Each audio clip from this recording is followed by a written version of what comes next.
सध्या राज्यात बीड चर्चेत असताना बीडमधून आणखी एक महत्त्वाची बातमी बुलेटिनमध्ये सुरुवातीला बीडच्या परळीमध्ये 3 दिवसात एक मृतदेह सापडतो।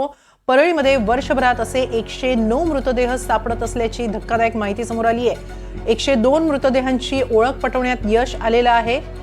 गेल्या वर्षभरातली ही आकडेवारी आहे। 7 मृतदेहांची अद्यापही ओळख पटलेली नाहीये।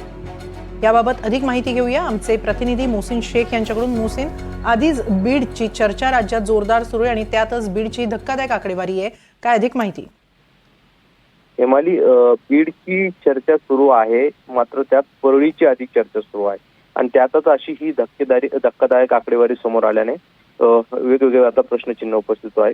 परळी तालुक्यात 3 दिवसात एक मृतदेह सापडतो अशी आकडेवारीतून समोर येते आणि ही गेल्या वर्षभराची आकडेवारी आहे। परळी तालुक्यात 3 पोलीस स्टेशन आहे, एक परळी ग्रामीण आहे, एक परळी शहर आहे आणि एक परळी संभाजीनगर, असे 3 पोलीस स्टेशन या तालुक्यात येतात आणि या 3ही पोलीस स्टेशनची आकडेवारी पाहिली तर गेल्या वर्षभरात 109 मृतदेह सापडलेले आहेत। त्यातील आणखी काही मृतदेह जे आहेत 7 मृतदेहांची ओळख पटलेली नाही, इतर मृतदेहांची ओळख पटलेली आहे। मात्र सरासरी 3 दिवसात एक मृतदेह सापडतो। आता पोलिसांचं जे म्हणणं आहे त्यानुसार काही विष पिलेले असतात किंवा वेगवेगळ्या घटनांमधले हे मृतदेह असतात।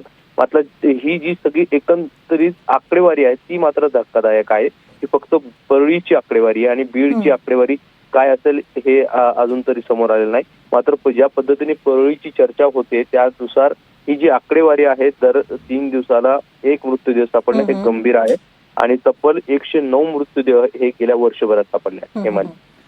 धन्यवाद मोहसिन, आपण दिलेल्या या सविस्तर माहितीबद्दल।